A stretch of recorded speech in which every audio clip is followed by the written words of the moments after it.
नमस्कार मित्रांनो, कसा गेला आजचा कंबाईनचा पेपर? मस्त होता ना. टेलिग्रामच्या भरोश्यावर राहून पूर्ण वर्षाच्या अभ्यासाची वाट लावून घेतली.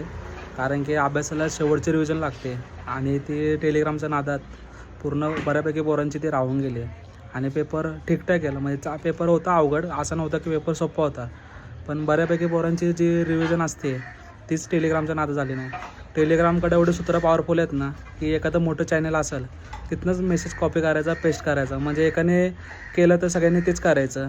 जर तुमचेच खरंच सूत्र तुमचे नेटवर्क असेल तर तुम्ही वैयक्तिक मेसेज करा ना की तुमच्या सूत्रांकडनं मेसेज करा की असं असं आहे. तुम्ही काय करता, ह्या ग्रुपला मेसेज आला, कर कॉपी कर पेस्ट, कर कॉपी कर पेस्ट. त्याच्यामुळं तर बऱ्यापैकी पोरांचं नुकसान झालं.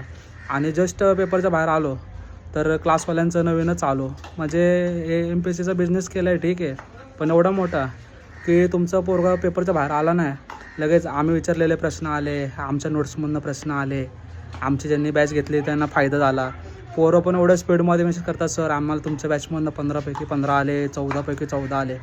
म्हणजे जे नवीन पोरं येतात ना ह्याच्यात, ह्या फील्डमध्ये, त्यांचं तर नुकसानच होतं. आता आम्ही जुने तर आम्हाला थोडा अनुभव आहे, आम्हाला माहिती आहे की कसं काय करायचं आणि काय नाही करायचं. पण जे नवीन पोरं आले त्यांचं झालं ना. आता त्यांना तुम्ही आकर्षित करताय की आमच्याकडनं एवढं आलं, हे आलं, ते आलं, आणि तुम्ही काय करता, एखादं पुस्तक घेऊन त्यातनं चाळून छोट्या नोट्स बनवता. पण त्या नोट्स पण काय तुमच्या एवढ्या छोट्या नसतात की त्यातनं तुम्ही वैयक्तिक, म्हणजे एवढे छोटे नसतात की त्याच्यातनं तुम्ही बोलता की आमच्यातनं प्रश्न आले वगैरे. जर ठीक आहे, तुम्ही 80 पानात नोट्स बनवताय आणि त्यातनं प्रश्न आले तर तुमच्या टॅलेंटला मानलं नाही का. तुम्ही एकतर बनवता 150-200 पानाच्या नोट्स आणि त्यातनं बोलता आमचे प्रश्न आले PIQ घेऊन वगैरे. ते कुठंतरी चुकीचं आहे. जर दुसरे पण विद्यार्थी मित्र, आणि आता मी पेपरमधनं जर बाहेर आलो ना तेव्हा सगळ्यांच्या तोंडात नाही चाललेलं की टेलिग्राम खरं तर कामाची गोष्ट आहे, काय चुकीचं नाही. परंतु तुम्ही स्वतःचं वैयक्तिक काय तर द्या, तुमचं अस्तित्व निर्माण करा. तुम्ही काय कॉपी पेस्ट लहान पोरासारखं करता, हे तर कुठंतरी चुकीचं वाटलं.